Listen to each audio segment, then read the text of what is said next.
La Bible est puissante, vraiment, pour toucher les cœurs. Et l'apôtre Pierre exhorte des chrétiens à désirer comme des enfants nouveau-nés le lait non frelaté de la parole, afin que par ce lait-là, vous croissiez, nous dit l'apôtre, pour le salut. Donc non seulement c'est la parole qui va faire en sorte que je vais naître de nouveau, mais c'est également la parole qui va me nourrir pour que je grandisse. Le plus grand réveil de l'Ancien Testament a lieu quand? Néhémie chapitre 8. Et il faut vous imaginer des gens qui sont là et qui entendent la loi. Les 5 premiers livres de la Bible, les plus difficiles à lire, avec Lévitique, Nombre, Deutéronome, n'est-ce pas? Genèse et Exode, ça va encore, pour certaines parties. Et ce qui se passe, c'est que les Lévites, ils lisent la loi, et les gens sont tellement convaincus de péché qu'ils se mettent à pleurer. Ils ne faisaient pas quelque chose de compliqué, hein, les prêtres, les Lévites. Voilà ce qu'ils disaient. Au verset 8, ils disaient, je ne l'ai pas repris ici, donc je vais le sortir. C'est pas bon parce qu'il y a des étudiants de l'IBG ici et c'est un verset que je leur demande de mémoriser. Alors il va falloir que je revoie mes bases. Mais ce qu'ils faisaient, c'était tout simple. Néhémie 8.8, ils lisaient distinctement dans le livre de la loi de Dieu et ils en donnaient le sens pour faire comprendre ce qu'ils avaient lu. Aucune manipulation, aucune. Ils lisaient distinctement dans la loi de Dieu et ils en donnaient le sens pour faire comprendre ce qu'ils avaient lu. Vous savez ce qui s'est passé? Les gens sont tombés à genoux, convaincus de péché, ils sont mis tellement à pleurer que ça devenait une cacophonie inacceptable. Les versets suivants, ce n'est pas mes préférés de la Bible, mais c'est pas loin. Les versets suivants, les prêtres disent « Ce jour est consacré à l'Éternel votre Dieu, ne soyez pas dans la désolation et dans les larmes, car tout le peuple pleurait en attendant les paroles de la loi. » Puis quand les gens pleurent dans ces contrées-là, hein, c'est pas discret. Hein. Bon. Et leur dire, allez, mangez des viandes grasses et buvez ce qui est doux, c'est-à-dire en fait des boissons un petit peu alcoolisées. Vous imaginez, à la fin du culte, les gens pleurent tellement parce qu'ils ont été convaincus de péché que les pasteurs, les anciens disent, allez, va prendre une bière. C'est ça qui a lieu, parce que la parole de Dieu a eu un tel impact qu'il dit, bon, il y a un temps pour se repentir et puis un temps pour se réjouir, va boire un verre, hein. 2 peut-être, enfin bref, ça dépend si vous conduisez, bref, je ne rentre pas dans mes... Mais en tout cas, si on revient sur Colossiens, qui sera un terrain beaucoup plus solide, si on revient sur Colossiens 3.16, il est dit que la parole de Dieu doit habiter. Le peuple de Dieu doit être le réceptacle, de la parole de Dieu. C'est quelque chose, hein.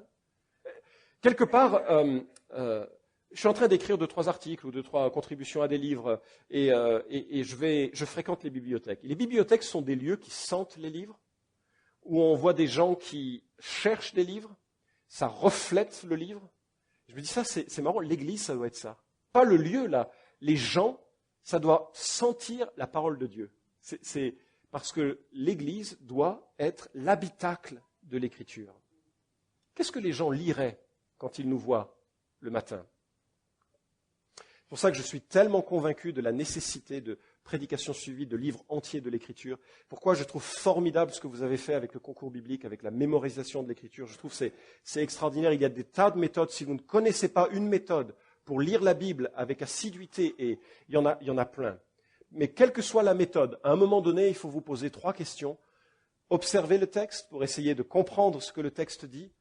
Interpréter, justement, mettre des mots sur ce que le texte dit. C'est pas une sorte de « ça me dit que… » Enfin, il y a un travail de l'intelligence, on doit veiller, on doit s'appliquer, on doit réfléchir pour comprendre le texte. Et enfin, une 3e question sur laquelle le travail est vain, comment je vis ce texte? Quelle est l'application que je tire de ce que ce texte m'enseigne? Vous allez me dire, wow, c'est plutôt sec et étouffe chrétien ce genre d'approche, ce qui est dangereux dans une église. Mais la part des feelings et des sentiments, elle nous est donnée juste après. Regardez la suite du verset 16. La musique exprime la parole. Vous avez, Kevin l'a souligné déjà, instruisez-vous et avertissez-vous réciproquement en toute sagesse par des psaumes, des hymnes, etc. Instruire, c'est un discours didactique, une instruction formelle. Avertir, c'est une exhortation, une mise en garde, une admonition. Et malheureusement, c'est souvent mal traduit par « instruisez-vous réciproquement ». C'est comme si on prenait un cantique et on se tourne vers celui qui nous envoie. Alors, toi, non, c'est pas l'idée, c'est pas réciproquement, c'est instruire soi-même ensemble. Vous voyez la différence? C'est pas que je vais instruire mon frère par le chant, je vais m'instruire moi-même. L'Église s'instruit elle-même, nous nous instruisons nous-mêmes par le chant. Dieu, heureusement, nous a donné une dimension artistique, sensuelle dans le sens des sens, émotionnelle, que le chant touche. C'est merveilleux de chanter, non? Parce que ça touche une autre fibre de notre être. Et ça nous donne une autre porte d'entrée vers les vérités bibliques. Mais remarquez que la musique n'est pas une fin en soi. On peut chanter de beaux chants, mais si jamais ils n'ont pas des paroles qui nous édifient, c'est totalement stérile. On était avec Jérémie en République dominicaine et on essayait de former des pasteurs. Ma part était la prédication et on discutait de comment préparer un message et toutes ces choses-là, comment interpréter le texte. Et puis, donc, vous imaginez, on est, 120, 130 pasteurs, il y a un pasteur qui se lève, qui pose une question et qui dit, alors de plus en plus de pasteurs ont de la peine à rassembler les gens dans leurs églises, donc ils ont décidé d'abandonner la prédication, parce que ça n'intéresse pas les gens, et de faire que des cultes musicaux. Qu'est-ce que vous en pensez? Et il y avait plein qui disaient comme ça. Je dis, quelle bonne idée! En fait, quand on fait des cultes musicaux seulement, on peut avoir 1000 personnes dans une église. Tous les pasteurs, 1000 personnes dans une église. Et ce sont 1000 personnes qui vont aller comme ça, en dansant, en enfer. Quand on prêche l'écriture, on peut avoir 50 personnes dans l'église. Et ce sont 50 personnes qui vont marcher en dansant au paradis. Qu'est-ce que vous choisissez? Alors, c'est peut-être un peu violent comme propos. Mais l'idée que la musique peut attirer, certes, mais elle n'est pas une fin en soi, elle est juste une expression. Une expression. Et la parole ici nous donne des différents types de chants, des psaumes, c'est les poèmes de David, des hymnes, c'est un terme assez large qui peut être adopté, qui peut être utilisé comme une description des psaumes, mais également comme Philippiens 2, qui est peut-être un hymne qui était chanté à cette époque, des cantiques, des chansons, à thème spirituel, et en sorte qu'il y a un foisonnement de possibilités de chanter dans l'Église. Et vous avez remarqué, on célèbre sous l'inspiration de la grâce. C'est parce que Dieu nous a touchés de sa grâce. C'est parce que Dieu a fait de nous des nouvelles créatures. C'est parce qu'il nous a pardonné. On ne peut pas se taire. C'est triste un dimanche où on se tait. Parce que je sais qu'il y a la timidité, mais c'est triste un dimanche où on se tait parce que quelque part, ça peut refléter, pas toujours, mais ça peut refléter le fait que... je ne sais pas en fait. Mais il y a une dimension d'être saisi de la grâce de Dieu et de le dire, de le proclamer. Alors, c'est vrai que quand on chante tous ensemble, en fait, on prie tous ensemble, donc ça va, je vous rassure. Je ne voulais pas placer un fardeau inutile pour ceux qui sont plus timides que d'autres, d'accord? Voilà. Je vous demande pardon, c'est bon? Mais dans le fait de chanter de tout son cœur, il y a là une dimension culturelle. Parce qu'on ne peut pas chanter de tout son cœur si on ne comprend pas une certaine forme de chant. Je vais vous lire une citation, vous allez me dire si vous êtes d'accord. Okay? Un groupe de leaders majeurs venus de toutes les églises d'Europe se sont rassemblés pour discuter l'état de l'Église et notamment de l'utilisation de la musique contemporaine dans l'Église. Ce groupe a exprimé le souci que la musique était bien trop séculière. Ils ont dit que trop de chants prennent modèle sur la culture séculière, populaire du moment, et que les paroles ne peuvent pas être comprises, et que la prononciation des chanteurs n'est même pas claire dans leurs chants. Ces leaders ont pointé du doigt l'attitude irrévérencieuse de ces chanteurs et des musiciens, ainsi que de l'utilisation de trop d'instruments trop bruyants. En conclusion, ce groupe a dit que les choses étaient devenues si chaotiques que sans une intervention directe, la maison de Dieu ne serait plus considérée comme une maison de prière. D'accord, pas d'accord? On vote? Oui, non, oui, non. Cette citation nous vient du Concile de Trente au XVIe siècle. Échec et maths.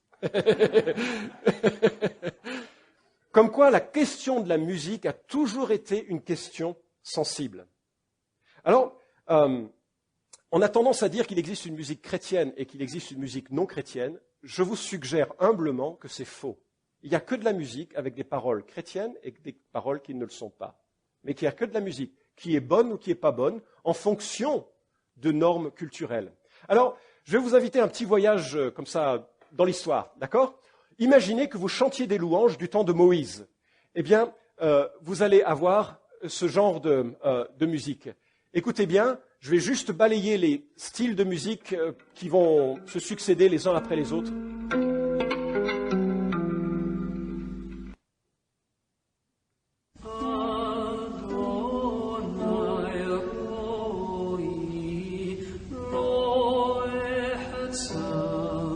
Ça, c'était du temps de Jésus.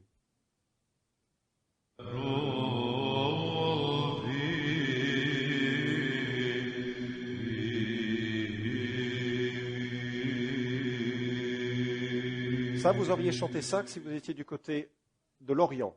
En Occident, vous auriez chanté ça.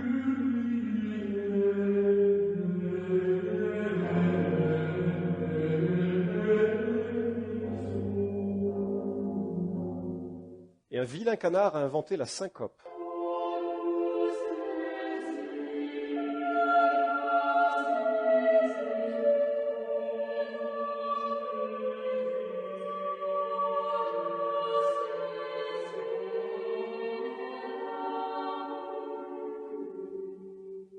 Du temps de Luther, on reprend la parole de Dieu.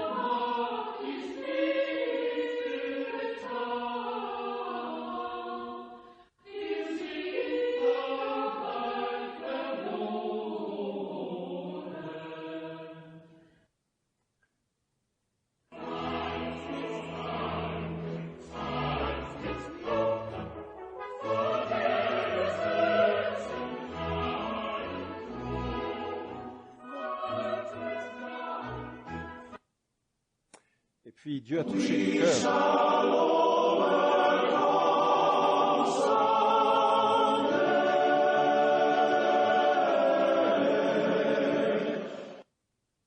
De toute une population de souffrance.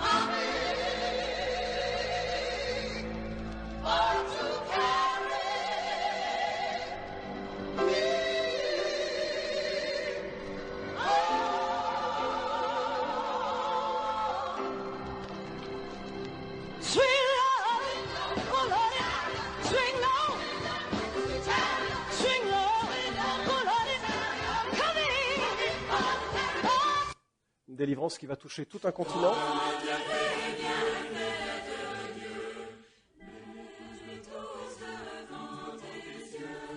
Et petit à petit, les hymnes font leur entrée. 4 voix.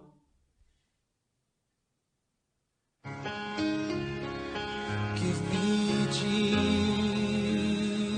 Jesus, give me Jesus, you can have all this world, but give me Jesus. Au moins pour mentionner l'importance des engagements. Et nous serons dans ce temple, ce palais tu demeures, où ton cœur Père nous comble de sa grâce. Et nous serons enfin l'épouse que ton amour a choisie. Donc, si je dois souligner encore ce que je dis, il n'existe pas de musique chrétienne, il n'existe que de la musique et des paroles qui reflètent ou non l'Écriture.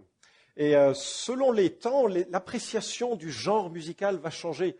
Quelqu'un de plus âgé, de cette église que je ne nommerai pas, m'a dit que dans les années 60, alors que lui-même était jeune converti, il ne pouvait pas apporter sa guitare à l'église parce que c'était un instrument du monde et pour certains même satanique. Et la même question s'est posée dans les années 80. On a voulu mettre des batteries dans l'église.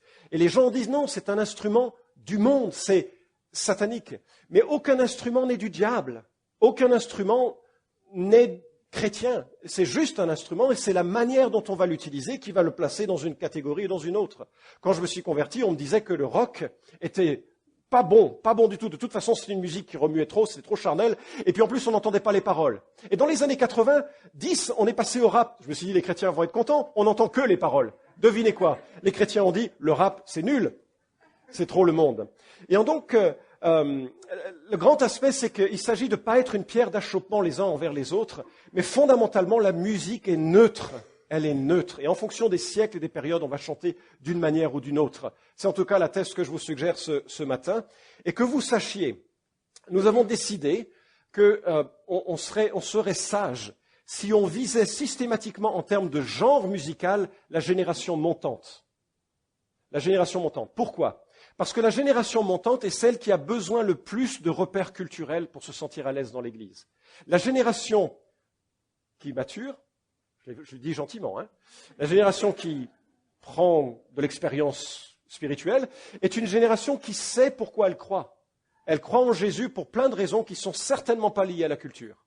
Et son assise en Christ est suffisamment ferme qu'elle pourra chanter quel que soit le genre musical. Parce que son espérance est un peu décalée par rapport à la musique. Alors que quelqu'un qui découvre la foi ou quelqu'un qui est jeune et qui vit dans un environnement culturel marqué a besoin de retrouver ses repères. Nous avons donc décidé, bon choix, mauvais choix, ça c'est à l'appréciation de chacun, de viser systématiquement la génération qui monte.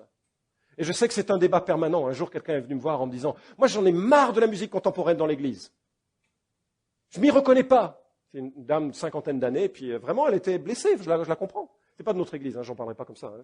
Mais je lui ai demandé « Ben oui, je comprends, c'est difficile de faire pour tous les goûts, c'est sûr. » Puis elle me regarde avec un petit sourire, elle me dit « Moi, ce que j'aime, c'est la musique sioniste. » Je l'ai regardé, je dis ah oui, d'accord. Enfin, ce qu'elle voulait dire, c'est les musiques de Sion, un peu très très israéliennes comme type de musique. J'ai rien contre la musique israélienne. On fait ce qu'on veut dans les goûts et les couleurs. Mais je veux dire, comment est-ce qu'elle peut penser que son style de musique, c'est ce que tout le monde devrait chanter ? Et c'est toujours un problème. Alors, on peut chanter un peu de tout, mais on a décidé plutôt de viser simplement une culture, celle de la génération qui monte. On verra si c'est un choix sage. Bref. Je sens que je vais avoir beaucoup de remarques sur ce message. Mais on arrive maintenant avec le troisième et dernier point. Et quelque part, l'apôtre Paul, il souligne le fait que la parole doit demeurer en nous. Deuxièmement, il souligne que l'expression de cette parole peut être dans la musique et que ça va être sous plein de formes différentes, des psaumes, des hymnes, des cantiques spirituels, mais qu'on doit le faire de tout notre cœur et donc il y a une dimension culturelle qui doit être véhiculée par ces chants. Et enfin, la vie doit confirmer la parole de Dieu. Et là, c'est ce que je trouve extraordinaire de l'inclure dans la notion de culte, c'est que l'apôtre Paul souligne, quoi que vous fassiez en parole ou en œuvre, faites tout au nom du Seigneur Jésus, en rendant grâce par lui à Dieu le Père. Et quelque part, c'est le garde-fou. Tout ce que nous faisons dans le culte, et du lundi au samedi aussi, ça doit être pour la gloire de Dieu. L'une des choses que l'on remarque quand on fait l'examen de toutes les données sur la louange et l'adoration, c'est qu'il y a tout y contribue.